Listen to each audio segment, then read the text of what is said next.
नमस्कार दोस्तों, मैं जिगर माहेश्वरी आप सबका स्वागत करता हूं अपने YouTube चैनल एंटरटेनर इंडियन पर। और आज मैं अपना एक दिन बिताने आया हूं यहां की एक सरकारी स्कूल में, जिसका नाम है राजकीय उच्च प्राथमिक विद्यालय भाटियों की ढाणी। इस विद्यालय में आप देख सकते हैं कि इसका नाम है राजकीय प्राथमिक विद्यालय भाटियों की ढाणी, जो कि कापराओं गांव में पड़ती है। और इस विद्यालय को ज़मीन दी है श्री इंद्र सिंह जी भाटी ने, जो कि यहाँ के एक लोकल निवासी हैं और उन्होंने अपनी ज़मीन इस विद्यालय को दी है। तो दोस्तों, अब हम प्रवेश करेंगे इस विद्यालय के कक्ष, जिसका नाम है लहर कक्ष। और यहाँ पे आप देख सकते हैं कि यहाँ पे कई सारी चीज़ें जो कि बच्चों को सिखाई जाए वो लिखी गई है, जैसे रंगों के नाम, हिंदी वर्णमाला, और यहाँ पे आपको ग्रीन बोर्ड भी दिख रहा होगा। और हिंदी वर्णमाला के साथ साथ शरीर के अंगों के नाम और ABCD और भी कई सारी चीज़ें हैं जो कि यहाँ पे लिखी गई है, जिनको देखकर बच्चे अच्छे से सीख सकते हैं। और साथ ही साथ यहाँ पे कई अच्छे कोट्स लिखे गए हैं, जिनको यदि कोई व्यक्ति अपने जीवन में उतार दे तो उसका जीवन धन्य और सफल हो जाता है, जैसा कि आप यहाँ पे देख सकते हैं। और यहाँ पे एक दूसरा कक्षा है, जिसके अंदर बड़ी कक्षा के बच्चे यानी कि चौथी और पांचवी कक्षा के बच्चों को पढ़ाया जाता है। हालांकि अभी कोविड की वजह से बच्चे विद्यालय में नहीं आ पा रहे हैं, जिस वजह से इस कक्ष को भंडार गृह बना दिया गया है।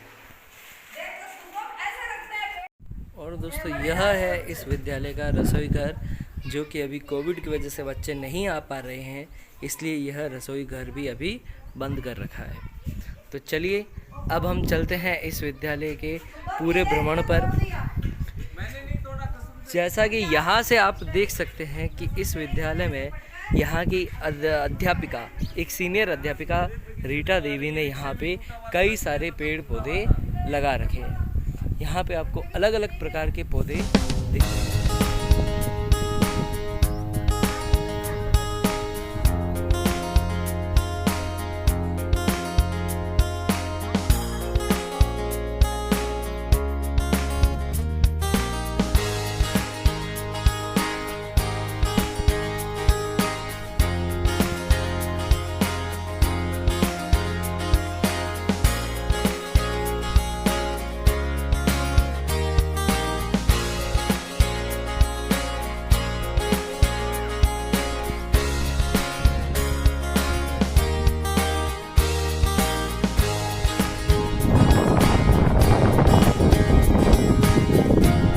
मैं मेरे जन्मदिन पे हर साल वृक्षारोपण करता हूं, तो इस साल भी मैं इस विद्यालय में कुछ वृक्षारोपण करने आया हूं।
तो दोस्तों अब हम इस विद्यालय की सीनियर अध्यापिका रीटा देवी के साथ इस विद्यालय का भ्रमण करेंगे। तो दोस्तों ये है इस विद्यालय की सीनियर अध्यापिका श्रीमती रीटा महेश्वरी, और अब हम इनके साथ इस विद्यालय का भ्रमण करेंगे। मैं 2001 से इस विद्यालय में लगी हुई हूँ और परमानेंट इसी विद्यालय में हूँ। जब विद्यालय खुला तब इस विद्यालय को हम एक पेड़ के नीचे चलाते थे, जब हमें ज़मीन भी अलॉट नहीं थी। और आज 2021 है, 2007 में मुझे ज़मीन मिली और फिर एक कमरा बनाया। धीरे धीरे हमने बिल्डिंग की बाउंड्री भी बना ली है और अभी इसके बाद बिना बिल्डिंग के भी हमने वृक्षारोपण शुरू किया था और वो अब बहुत बड़े छायादार वृक्ष बन चुके हैं। और ये मेरे पिछले 3 साल से पीछे का गार्डन चल रहा है, उसमें मेरे आज 200 पौधे हैं मेरे पास में, और आगे के भी गेट के आगे भी वहाँ पौधे हैं। कुल मिलाकर के 300 पौधे हैं मेरे विद्यालय में इस समय। और इसमें करीबन मेरे पास 40 से 45 तरह की वैरायटीज़ है। ये है सहजन, ड्रम स्टिक कहते हैं, इस तरह से गुलमोहर के पौधे हैं। ये कुछ प्लांट्स हैं, करीब 40 पौधे हैं मेरे पास आंवला के, ये सब आंवला है इधर। और कुछ मेडिसन्स है जो पौधे ये है, ये छोटे पौधे इस साल लगाए हैं। ये देख रहे हैं, ये कालमेघ है, ये है जो रुद्राक्ष मोतियों की जो माला बनती है उसका पौधा है। और ये है हमारे बूंदे का लेसवा का पौधा जो 2019 में मैंने ये लगाए थे। ऐसे पौधे मेरे पास लेसवे के पौधे करीबन 35 पौधे हैं। स्पेशल बोर्डी है, अमरूद है। और आगे हम देखते हैं यहाँ पे कुछ अंदर सहजन के पौधे भी हैं। और ये देखिए, ये पौधा है हमारा बेलपत्र का, ये बेलपत्र है।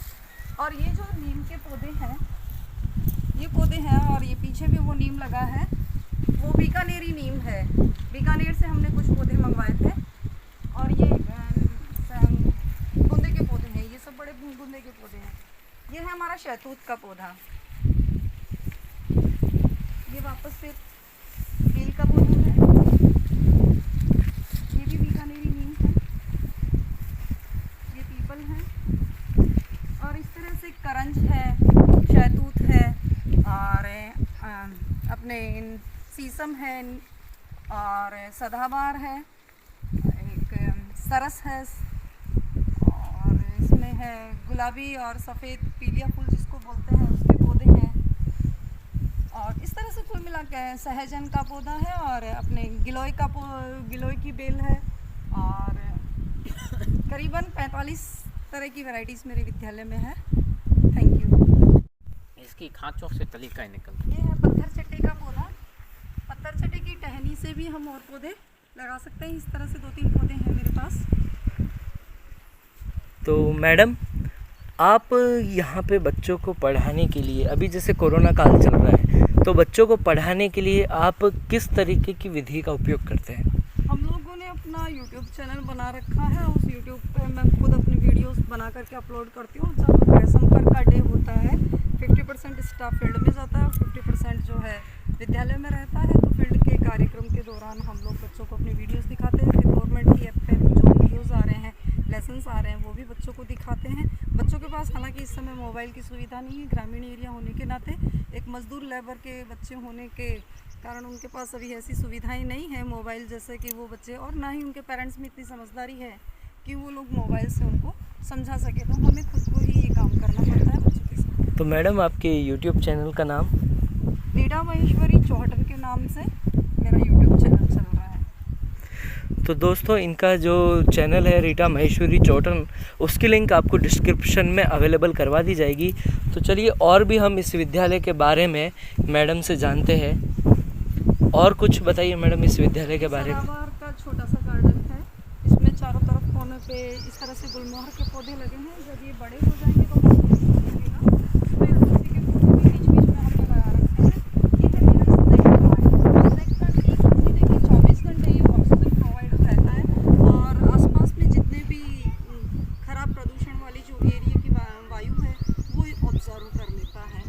ये वापस तुलसी है, और ये पानी का टैंक है। पानी की सुविधा नहीं है, मैं हर 5 से 6 दिन में एक पानी का टैंकर यहाँ डलवाती हूँ, क्योंकि मेरे पास पौधे की क्वांटिटी ज़्यादा है, इसलिए मुझे पानी पूरा चाहिए इन पौधों को। तो मैडम यहाँ टैंकर आप अपने खर्चे से या फिर किसी भामाशाह के सहयोग से? सहयोग होता है, कुछ मुझे तो करना ही होता है, नहीं मिलता है तो मैं भी करती हूँ, कुछ लोग भी सहयोग करते हैं, चलता है। ये मेहंदी के पौधे हैं जो हमने टहनी से काट करके ये पौधे हमने मेहंदी के लगाए। ये मेरी जो बाउंड्री नहीं थी उस समय मैंने ये पौधे एक पौधे के ऊपर जो है बाड़ लगा करके ये पौधे बच्चों के सहयोग से मैंने ये बड़े किए हैं। इन पौधों के नीचे आप देख सकते हैं कि नीम के पौधों के नीचे गिलोय की बेल लगी हुई है।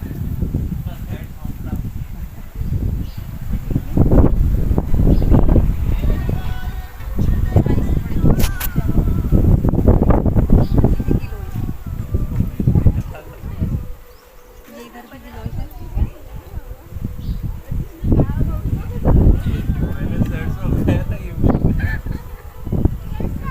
मैडम यहाँ पे कितने बच्चों का नामांकन है? यहाँ लास्ट ईयर मेरे पास 35 बच्चे थे, क्योंकि यहाँ के परिवारों की संख्या कम है। टोटल करीब मेरे एरिए के अंदर 35 से 40 परिवार हैं। तो नामांकन जहाँ तक हो सके मैं 100% करती हूँ। जो भी बच्चे हैं मेरे सब एनरोल्ड हैं जो मेरे विद्यालय में एडमिशन लायक हैं।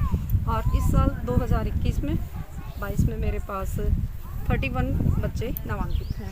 तो मैडम यहाँ पे बच्चों को जैसे कंपटीशन एग्ज़ाम जैसे नवोदय वगैरह क्या इनकी तैयारियाँ करवाई जाती है? हाँ, हम अपने स्तर पे पूरी कोशिश करते हैं, बट थोड़ा सा मुश्किल रहता है। ग्रामीण एरिया के बच्चे इतने इंटरेस्टेड नहीं रहते हैं, फिर भी हम करवाते हैं, एग्ज़ाम फाइट करवाते हैं, बच्चों को अपने स्तर पे पढ़ाते हैं।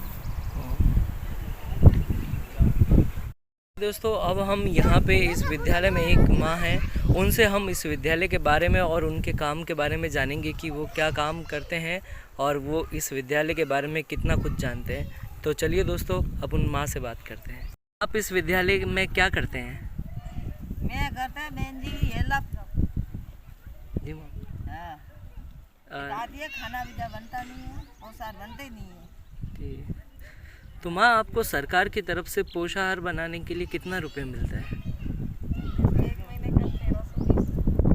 एक महीने का 1320। तो देखा दोस्तों कि मतलब जो मिड डे मील सरकार जिस योजना को बड़े ज़ोर शोर से इसकी घोषणाएं करती रहती है, बड़े ज़ोर शोर से इनको चलाती है, पर एक हम ज़मीनी स्तर पर देखें तो फिर विद्यालय में इन खाना बनाने वाली जो भी महिलाएं हैं इनको मानदेय बहुत कम मिलता है। एक मतलब 1400 रुपया का जो मानदेय है, 1320 रुपये का जो मानदेय है, यह बहुत ही कम मानदेय है। और 1320 रुपये में तो आजकल हम एक दूध का खर्चा भी नहीं निकाल पाते हैं, और जो मानदेय केवल इन्हें मिलता है।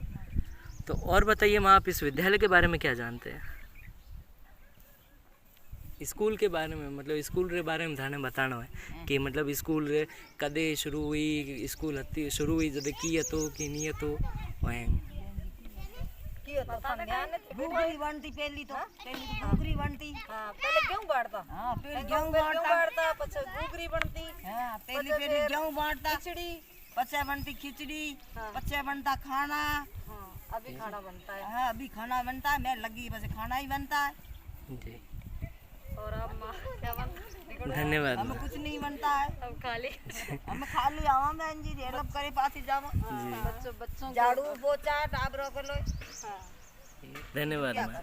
बच्चों को पोषाहार बांट देते। तो दोस्तों जैसा कि आपने देखा कि यहाँ पे जो खाना बनाने वाली जो माँ है उनका मानदेय बहुत ही कम है, और हम सरकार से गुजारिश करेंगे कि सरकार इन कर्मचारियों का मानदेय बढ़ाए, कम से कम इतना मानदेय तो बढ़ा ही दे ताकि ये अपने घर का गुजर बसर अच्छे से कर सके। तो दोस्तों माँ की सैलरी इंक्रीज़ करवाने के लिए हमें सरकार से गुजारिश करनी पड़ेगी, और सरकार से गुजारिश हम तब कर पाएंगे जब आप इस वीडियो को सरकार तक शेयर करेंगे। और आप ज़्यादा से ज़्यादा शेयर कीजिए, अपने आप सरकार तक यह वीडियो पहुंचेगा और इन माँ जैसे और भी कई सारे कर्मचारियों की सैलरी इंक्रीज़ होगी।